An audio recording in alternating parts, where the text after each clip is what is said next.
Elon Musk steps onto the biggest talk show expecting tough questions. But as the host pushes, Musk pushes back harder. The tension crackles on live TV. Is he unraveling or playing a bigger game? As millions watch, the power dynamic shifts, leaving one burning question: who's really in control? Elon Musk scrolled through his inbox, his eyes landing on an email with the subject line, "Invitation to the Bryant Palmer Show." He smirked. Palmer was infamous, a late-night host known for skewering guests, turning interviews into public executions. Musk had seen the clips. CEOs, politicians, even celebrities had walked onto Palmer's stage with confidence, only to leave humiliated, their reputations bruised. He leaned back in his chair. Normally, he ignored mainstream media invitations, preferring to communicate through X, where he controlled the narrative. But this was different. Palmer had an audience of millions. Declining would look like cowardice. Accepting meant walking into a trap. Thoughts? He asked his team. His communications director, Sam, frowned. Palmer's a vulture. He'll push the out-of-touch billionaire angle. He'll bring up Tesla layoffs, Twitter chaos, Mars colonization, paint you as an eccentric overlord. Musk nodded, amused. Standard stuff. But, Sam hesitated, it's a chance to flip the script. If you can control the conversation, you'll make him look like the biased one. That intrigued him. Musk enjoyed unpredictability, the thrill of live exchanges where scripted narratives could crumble. He imagined the headlines. Musk versus Palmer. Who really runs the media? He made his decision. Let's do it. Sam sighed, already bracing for damage control. Musk tapped out a one-word reply. Accepted. The countdown to battle had begun. The announcement of Elon Musk's appearance on The Bryant Palmer Show sent the internet into a frenzy. Social media exploded with debates. Fans saw it as a chance for Musk to expose media bias, while critics anticipated his downfall. Palmer himself tweeted, "Elon Musk, my stage. No filters, no edits. Let's talk." Behind the scenes, Palmer's team was strategizing. His producer, Lisa Carter, sat across from him, running through potential attack lines. We hit him on Twitter's decline, Tesla's safety concerns, and the AI risks he keeps warning about but still profits from, she said. Palmer leaned back, smirking. He's unpredictable, but so am I. If he dodges, I'll press harder. If he jokes, I'll make him look unserious. Meanwhile, Musk's team was preparing their own strategy. Sam, his communications director, laid out key points. Stay calm, make jokes, but don't let him steer the conversation. Keep bringing it back to the big picture, innovation, free speech, the future. Musk, however, wasn't worried. He thrived in chaos. The night before the interview, he posted on X, "Tomorrow I go where few have survived. Should be fun." The tweet got millions of likes. In the media world, Palmer sharpened his knives. In Musk's world, he simply smiled. The stage was set. The day of the interview arrived. Musk stepped into the sleek Los Angeles studio, greeted by the controlled chaos of production. Crew members adjusting cameras, assistants whispering into headsets. The air hummed with anticipation. In the green room, Musk watched past interviews of Bryant Palmer. The host had a pattern: bait, provoke, wait for a reaction. Musk smirked. He had no intention of playing along. A stagehand appeared. 5 minutes, Mr. Musk stood, adjusting his black jacket. He had faced exploding rockets, financial crises, and global scrutiny. A talk show host wasn't going to shake him. Meanwhile, Palmer sat at his desk, flipping through cue cards. He was ready to put Musk on the defensive, to poke at the cracks in his empire. The audience buzzed with excitement. Fans, skeptics, and those just there for the drama. The studio lights dimmed, the cameras rolled, and Palmer flashed his signature smirk. "Ladies and gentlemen, the man who wants to take us to Mars, Elon Musk." The applause swelled. Musk shook Palmer's hand, sat down, and met his gaze. The battle had begun. Palmer wasted no time. Leaning forward, smirking, he fired his first shot. "Elon, some call you a genius, others a lunatic. Which one is it?" Musk smiled faintly.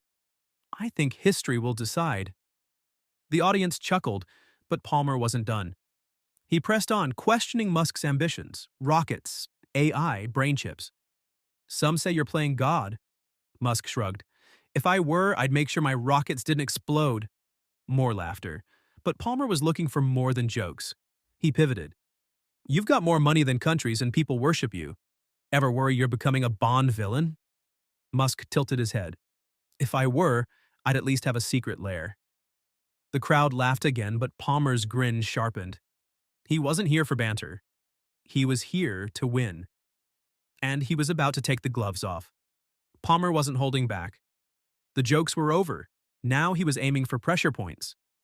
He flipped tight through his cue cards, pausing for effect. Let's talk about layoffs. You fired janitors at X right before the holidays. Reports say people were crying, Elon. Was that necessary? Musk's expression remained neutral. Running a company isn't about making everyone happy. It's about keeping it alive. X was losing $4 million a day.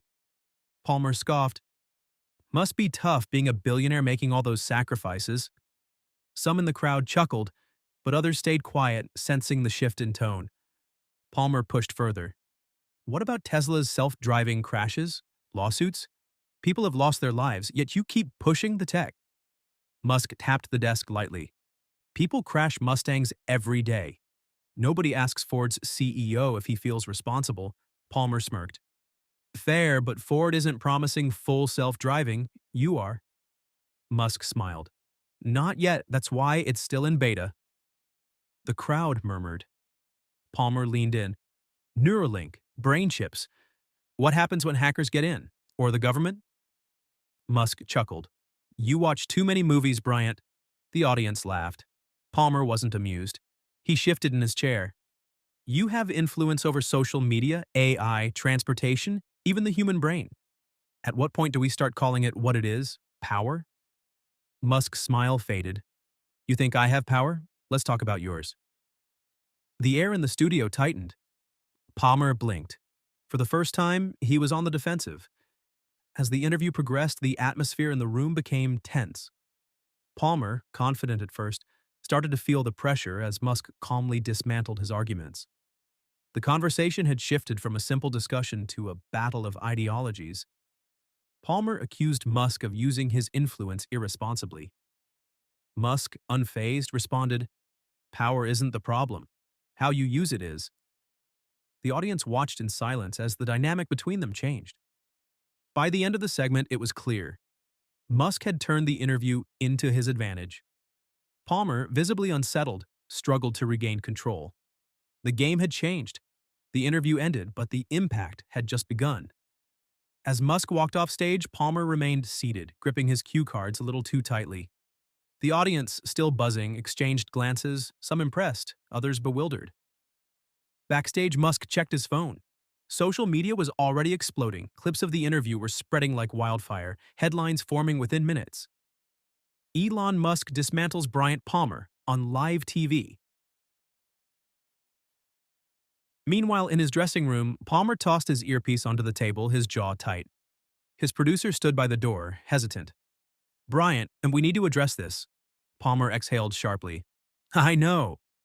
He already sensed what was coming.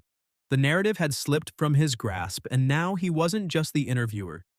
He was the story. Bryant Palmer paced his dressing room, phone in hand, scrolling through the flood of reactions. His name was trending, but not in the way he wanted. Musk's fan base was celebrating, calling the interview a masterclass in turning the tables. Even neutral viewers were questioning Palmer's tactics. His producer cleared his throat. We need to get ahead of this. Palmer scoffed. Oh yeah? And how do we do that? We reframe it, the producer said. We control the narrative. We push the idea that Musk dodged real accountability, that he avoided answering tough questions. Palmer considered it. He had done this before, taken control of a post-interview fallout, spun it in his favor. But this felt different. Musk hadn't just deflected, he had exposed something, and the audience had felt it. Then came a knock at the door. An assistant peeked in, looking uneasy. Bryant, we have a problem. The network wants a meeting, now. Palmer's stomach tightened. He knew what that meant. This wasn't just social media chatter anymore, the higher-ups were worried. And when they worried, it meant something bigger was at stake. As he straightened his jacket and walked out of the room, he took a deep breath. He wasn't about to let one interview define his career. Damage control wasn't just a plan, it was survival. But for the first time, he wasn't sure if he could spin his way out of this one. Bryant Palmer sat across from the network executives, their faces tense. The interview had become more than just a viral moment. It was a PR crisis. "We're getting calls from advertisers," one executive said, folding his hands. "They're worried about credibility." Palmer leaned forward. "Credibility? I asked tough questions. Musk just dodged them." "Maybe," another executive said. "But the audience didn't see it that way. You came off aggressive. He looked like the reasonable one." Palmer clenched his jaw. He had built his career on pushing powerful figures, holding them accountable. But now, the same approach was being turned against him. "We need a response," the producer chimed in. "A follow-up segment, maybe even an op-ed. Reframe the narrative before it sticks." Palmer exhaled sharply. He had controlled media storms before, but this one was different. Musk's fans were relentless, and even neutral viewers were questioning his approach. The network wouldn't back him forever if advertisers started pulling out. He needed to act, fast. But deep down, a question gnawed at him. Had he miscalculated? As he left the meeting, his phone buzzed. A message from an anonymous number. "You wanted the truth. You missed the real story." Palmer frowned. Was this just another troll, or was there something bigger at play? Bryant Palmer stared at the cryptic message on his phone. His instincts kicked in. This wasn't just another internet troll. Someone wanted him to dig deeper. He quickly typed back, "Who is this?" No response. Frustrated but intrigued, Palmer turned to his notes. Had he really missed something? The interview had been intense, but Musk had been careful with his words. Too careful. A notification popped up. An email with no sender address. Attached was a single file. Project Obsidian. Confidential. Palmer hesitated before opening it. If this was real, it could be explosive. If it was a trap, he was already in too deep. Taking a deep breath, he clicked the file. Lines of code, technical schematics, and a memo from Tesla's internal servers filled the screen. His heart pounded. This was bigger than he had ever imagined. Subscribe to our YouTube channel for the latest updates, exciting content, and exclusive videos. Don't forget to like, share, and hit the bell icon to stay notified.